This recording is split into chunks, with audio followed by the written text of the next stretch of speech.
Hello everyone, welcome back to the channel ketogen with Aradh. Here is Priyanka और आज मैं video लाई हूँ। इसका पार्ट 1 आ चुका है। फर्स्ट पार्ट ऑलरेडी आ चुका है कि हम क्रेडल कैप, जिसको इंग्लिश में क्रेडल कैप बोलते हैं, हिंदी में इसको सर की पपड़ी या फिर नॉर्मल बोलचाल की भाषा में जैसे हम लोग के होम टाउन में इसको चावड़ बोला जाता है।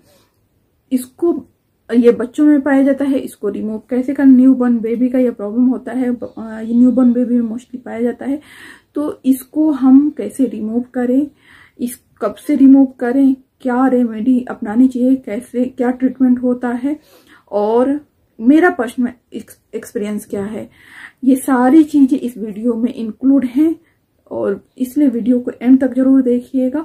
और जब पार्ट 1 था वो एक नॉर्मल और इंट्रोडक्शन पार्ट था, उसमें मैंने अपनी एक्सपीरियंस शेयर जरूर किया था जो 100% यूजफुल और बेनिफिट है।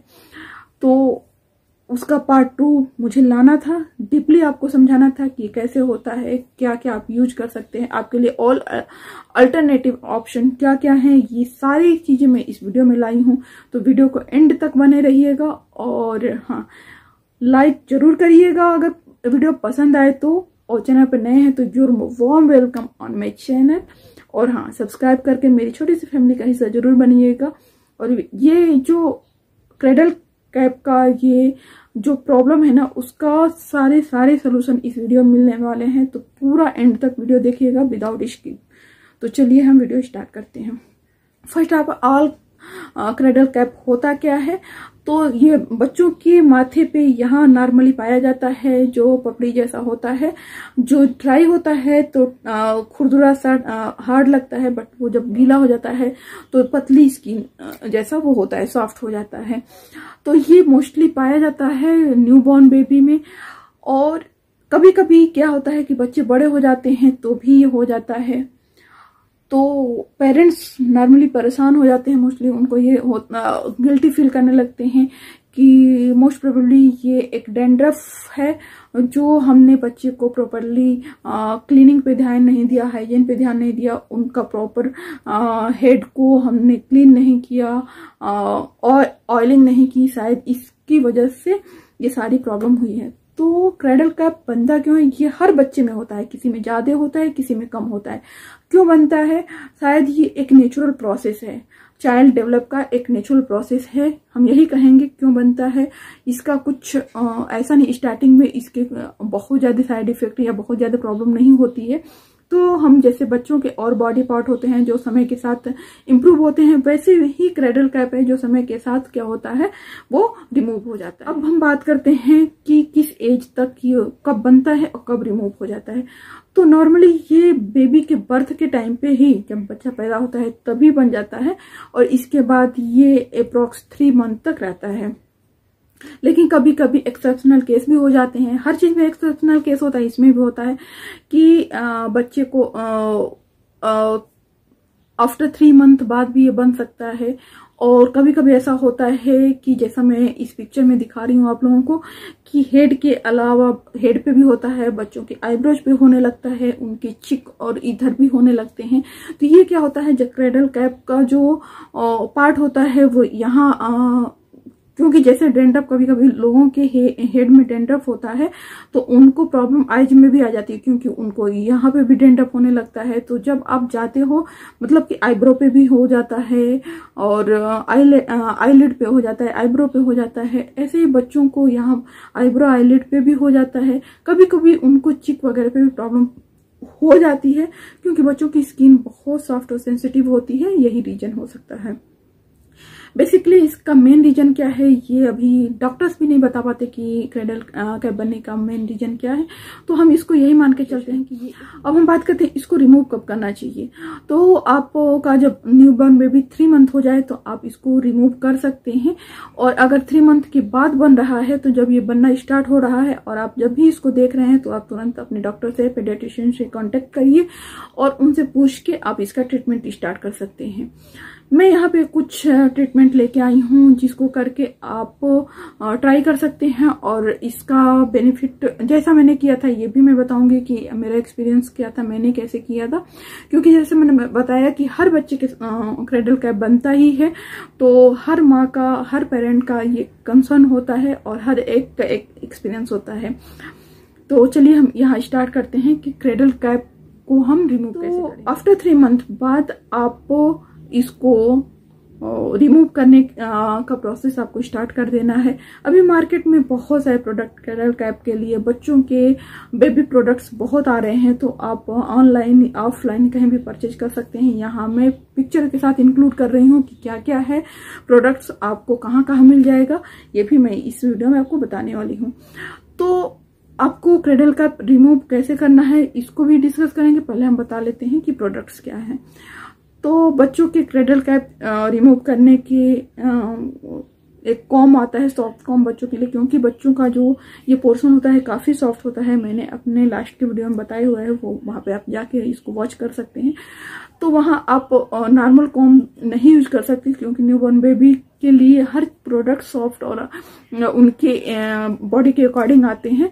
तो कॉम आता है, उसमें स्ट्रक्चरिंग बहुत वो पास उसके जो बने होते हैं कॉम में बहुत पास होते हैं, तो आप वो ले सकते हो। या फिर बात के टाइम पे जब आप बच्चे को हेयर वॉश कर रहे हैं तो एक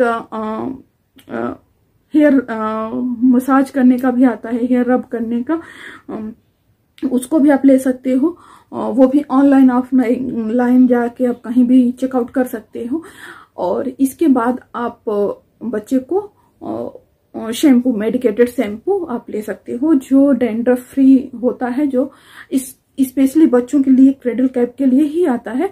और बड़ों के लिए, जो बड़ों में डैंड्रफ हो जाता है, उसमें भी आप उस शैम्पू को अप्लाई कर सकते हैं। अब हम यहाँ बात करते हैं कि क्रेडल कैप को अवॉइड कैसे कर सकते हैं, इसको कम कैसे कर सकते हैं, अगर हो जाए तो इसको रिमूव कैसे करेंगे। तो सबसे पहले कि इसको अवॉइड मतलब टोटली अवॉइड तो नहीं किया जा सकता, लेकिन हाँ, आपकी care on the base of your care, आपके बेबी में क्रेडल कैप का जो बहुत ज्यादा नहीं बन सकता है, उसका जो फॉर्मेशन है थोड़ा कम बनेगा, या बना हुआ है तो धीरे धीरे रिमूव हो जाएगा। तो उसके लिए सबसे पहले क्या करना है कि आपको अपने बच्चे के हेड पे रेगुलर ऑयलिंग करनी है। इनफैक्ट आपका बेबी अगर 6-7 मंथ ईयर का भी हो गया ना, तो आप नाइट में उसके हेड मसाज जरूर करिए। और अगर पॉसिबल है तो लेग और हेड दोनों मसाज बहुत इंपॉर्टेंट होता है बच्चों का, क्योंकि बच्चे दिन भर दौड़ते रहते हैं, तो लेग का भी मसाज कर सकते हैं। तो अभी हम क्रेडल कैप की बात कर रहे हैं, तो यहाँ हम सिर्फ फोकस अपने क्या करेंगे, हेड पे करेंगे। तो बच्चों की रेगुलर ऑयलिंग बहुत इंपॉर्टेंट है। ऑयलिंग आप कोकोनट ऑयल से भी कर सकते हैं, ओलिव ऑयल से भी कर सकते हैं, दोनों बेस्ट है बच्चे के लिए। तो कोई भी ऑयल आप चूज कर सकते हैं। उससे क्या होता है कि बच्चों को प्रॉपर नरिश उनके हेयर होते हैं, उनका स्काल्प जो होता है उसका मसाज प्रॉपर होता है। तो उसमें क्या होता है कि जब आपका कोई भी, अगर आप स्किन पे नॉर्मली विंटर सीजन में स्किन आपकी क्या होती है, स्किन फटने लगती है यहाँ से, अगर प्रॉपर मॉइस्चराइज स्किन को नहीं करिए तो छोटे छोटे क्या होते हैं, स्किन निकलने लगते हैं। सेम ऐसे ही थिंक होता है कि अगर आप नॉर्मली स्काल्प मसाज नहीं करिए तो डैंड्रफ की प्रॉब्लम उससे भी आती है। तो सेम वही प्रोसेस है, जैसे आपके डैंड्रफ की प्रॉब्लम आती है वैसी तरह से क्रेडल कैप बनता है। अगर आप बच्चे को प्रॉपर ऑयलिंग और उसका स्काल्प और हेयर का मसाज नहीं, स्पेशली स्काल्प का मसाज नहीं करें, क्योंकि स्काल्प पे ही क्रेडल कैप बनता है, तो प्रॉपरली स्काल्प मसाज करना बहुत इंपॉर्टेंट है। इसके बाद उसी तरह से रेगुलरली बच्चे का हेयर वॉश करना। रेगुलर मतलब पर डे आपको बच्चे को ना तो नहलाना है ना ही हेयर वॉश करना है।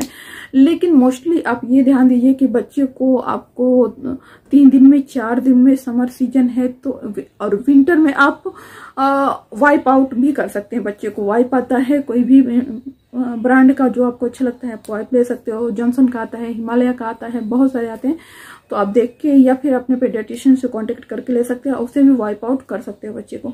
बट समर है तो बच्चे को आप ट्राई करिए, न्यूबॉर्न बेबी को रोज नहलाना नहीं, बेनिफिट होता है। क्या होता है उससे उनकी स्किन का जो नेचुरल एक कैरेक्टर होता है ना, उनका स्किन धीरे धीरे डेवलप हो रहा होता है। तो रोज नहलाने से उनकी स्किन का जो नरिशमेंट है, ब्राइटनिंग है, ये सारा डल होने लगता है। तो रोज नहलाना भी बच्चे के लिए इम्पोर्टेंट नहीं है, बट हाँ थोड़ा गैप देके आप नहलाइए। जब नहलाइए तो स्काल्प को भी शैम्पू अच्छे से करिए, और शैम्पू करके जैसे आप ऑयल में करते हो ना मसाज, जैसा वैसी तरह से मसाज कर करके तब उसको वॉश करिए। इसके बाद फिर क्या करना है आपको, जब भी हेयर वॉश करना है तो बच्चे को जब क्रेडल कैप की प्रॉब्लम है तो मेडिकेटेड शैम्पू आता है, उससे हेयर मसाज करिए। इसके बाद जैसे मैंने बताया कि मसाज स्क्रब आता है बच्चों का, छोटे से जैसे कॉम में होते हैं ना, सॉफ्ट से लगे हुए, उसी तरह से सॉफ्ट स्क्रब आता है। तो उस पे लगा के हल्का, वो बिल्कुल चुभता नहीं है, बहुत सॉफ्ट होता है। और अकॉर्डिंग टू बेबी स्काल्प वो बनाया ही गया है क्रेडल कैप के लिए। इसमें मैंने पिक्चर मैंने मेंशन किया हुआ है, इसको आप चेकआउट कर सकते हैं। और ये आपको ऑनलाइन आप जाना चाहते हैं ऑनलाइन ले सकते हैं, ऑनलाइन भी सारे प्रोडक्ट्स ही अवेलेबल हैं, तो आप घर बैठे भी इसको ऑर्डर कर सकते हैं, या फिर आप मार्केट से भी ले सकते हैं। जैसा आप अपने अकॉर्डिंग कर सकते हैं, जैसा आपको लेना है आपको ले सकते हैं। इसके बाद आप उससे भी हल्का जब आप शैम्पू कर रहे हैं तो उससे स्काल्प का जहाँ क्रेडल कैप है ना, वो जब ड्राई होने पे आपको नहीं करना है, नहलाते टाइम ये करना है। जब बच्चे का आप हेयर वॉश कर रहे हैं वो थोड़ा गीला होने पे सॉफ्ट हो जाता है, जब आप स्क्रब करोगे तो धीरे धीरे उसके साथ निकल जाता है। और मैंने बताया मेडिकेटेड शैम्पू, तो वो यूज करने के बाद जब इसको करोगे तो 100% रिजल्ट आता है। 100 मतलब कि 100 प्लस 100 200 हो जाता है रिजल्ट। तो आप इसको करिए। इसके बाद अकॉर्डिंग टू बेबी स्काल्प आता है कॉम, तो जब बच्चे को नहला लीजिए, तुरंत कॉम नहीं करना है बच्चे को। हाँ, स्काल्प के ड्राई होने से पहले करना है, क्योंकि जैसे मैंने बताया कि अगर वो ड्राई हो जाता है तो फिर से स्काल्प पे चिपक जाएगा और हार्ड हो जाएगा। तो बच्चे को मतलब ऑयलिंग वगैरह करके या फिर जब नहलाए तो मॉइस्चराइज करके कपड़े वगैरह पहना के इसके बाद आप बच्चों में कॉम कर दीजिए। लेकिन हाँ, स्काल्प उसका गीला होना चाहिए तभी वो निकलता है। तो आप जब कॉम करेंगे तो आपके कॉम में धीरे धीरे वो रिमूव होने लगता है। तो मैंने ऐसे ही किया था अपने बच्चे का। मैं यहाँ अपना एक्सपीरियंस शेयर कर देती हूँ। मैंने मेडिकेटेड शैम्पू लिया था जो मेरे पेडियाट्रिशियन ने एडवाइस किया था, और इसके बाद मैं तुरंत उसको जब हेयर वॉश करती थी, नहलाती थी, इसके बाद तुरंत मैं आराध्य को क्या करती थी, कॉम करती थी, और कॉम के साथ वो क्रेडल कैप बाहर आ गए। मैंने कब स्टार्ट किया था, आफ्टर 3 मंथ बाद स्टार्ट किया था, जो मेरे डॉक्टर ने एडवाइस किया था, क्योंकि उसके बाद बच्चों को बहुत सारी प्रॉब्लम होने लगती है, तो इचिंग भी होने लगता है। तो उसके बाद रिमूव करना बहुत जरूरी होता है क्रेडल कैप को। तो अगर आप मेडिकेटेड शैम्पू लेते हैं, उसका रेगुलर ऑयलिंग करते हैं, रेगुलर ऑयलिंग जरूरी है, इसके बाद रेगुलर उसका क्लीनिंग जरूरी है हेयर का, स्काल्प का, स्काल्प मसाज जरूरी है, और जब शैम्पू करे शैम्पू के साथ स्काल्प मसाज जरूरी है। इसके बाद स्काल्प जो स्क्रब आता है उससे आप करके, और आप एक सॉफ्ट कॉम से उसका हेयर ब्रश कर दीजिए जब उसका स्काल्प अभी ड्राई नहीं हुआ है। इसके बाद धीरे धीरे आपको रिजल्ट, मतलब धीरे धीरे क्या मुझे लगता है कि 2 या 3 वॉश के बाद आपको 100% रिजल्ट मिल जाएगा। ये मैंने किया था। अब हम बात यहाँ करते हैं कि क्रेडल कैप क्या रिमूव करना बहुत जरूरी होता है। तो ये बहुत इंपॉर्टेंट होता है, क्योंकि यहाँ मैं बहुत सारे पिक्चर्स आपको ऐड करके दिखा रही हूँ। इसको देखिए कि अगर आप बच्चे का टाइम रहते क्रेडल कैप रिमूव नहीं कर सकते हैं तो बच्चों को और भी साइड इफेक्ट होते हैं, ये प्रॉब्लम हो सकते हैं। जैसे उनके क्रेडल कैप से वो प्रॉब्लम आके उनके आईब्रोज पे, आईलिड पे, चिक पे, नेक पे भी हो जाता है। तो बच्चों को प्रॉपर क्लीनिंग करना, बच्चों को ड्राई भी रखना बहुत जरूरी होता है। जब आप वॉश करिए, हेयर वॉश करिए तो ड्राई उनको, जब टॉवल से आप ड्राई करिए तो बहुत अच्छे से उनको ड्राई करिए। तुरंत गीले बॉडी पे मॉइस्चराइज बिल्कुल नहीं करिए, नहीं तो यहाँ पे भी वो प्रॉब्लम हो जाती है, स्किन प्रॉब्लम स्टार्ट हो जाती है जो क्रेडल कैप की तरह दिखने लगता है। मैंने ये भी पिक्चर में मेंशन किया है, ये देख लीजिए। तो कोई भी प्रॉब्लम हो उसको टाइम रहते उसका सोल्यूशन निकालना बहुत जरूरी होता है, नहीं तो आपको और आपके बेबी को दोनों को प्रॉब्लम हो सकती है। तो मैंने यहाँ पे सारी चीजें वो ऐड ऑन की है जो क्रेडल कैप रिमूव करने में आपको 100% हेल्प करेगा ही करेगा। मैंने अपना एक्सपीरियंस भी यहाँ ऐड किया है। तो ये सारी चीजें आप यूज करके देख सकते हो सकता है कि ये सब आपको करना पड़े। ये भी हो सकता है कि क्रेडल कैप, जैसे मेरे आराध्य में क्रेडल कैप तो था, बट वो एक तो हेड पे था और बहुत नॉर्मल था, तो उसका बहुत इशू नहीं था। हाँ, ये था कि क्रेडल कैप धीरे धीरे उसकी यहाँ आने लगा था। फिर हमने डॉक्टर को दिखाया, हम डर गए थे कि यहाँ ऑयलिंग करने से हो रहा है क्या, तो ऑयल यहाँ पे लगाना बंद कर दिया था। तो बच्चों को यहाँ से स्टार्ट होकर और भी इन्फेक्शन होने लगते हैं, तो इसलिए उसको रिमूव करना जरूरी होता है। एक बार उसकी यहाँ नेक पे भी हो गया था। तो ये सारी चीज आपको ध्यान रखनी है बच्चे का। जब मसाज कर रहे हो, जब नहला रहे हो, तो पूरे बॉडी को एक बार चेक करना जरूरी है कि उसको कहीं और तो प्रॉब्लम नहीं हो रही है। ये सारी चीजें आप वॉच करिए। आप अपने ये जितना हमने बताया है ये सारा अप्लाई कर लीजिए। अगर इसके बाद आपको बेनिफिट नहीं मिलता है तो आप अपने डॉक्टर से कांटेक्ट करिए। कुछ बच्चों को ज्यादा क्रेडल कैप की प्रॉब्लम होती है, कुछ को कम होती है। तो मेरे आराध्य को बहुत कम था, तो जैसे मैंने बताया कि 2 आवर्स में उसका पूरा क्रेडल कैप खत्म हो गया था।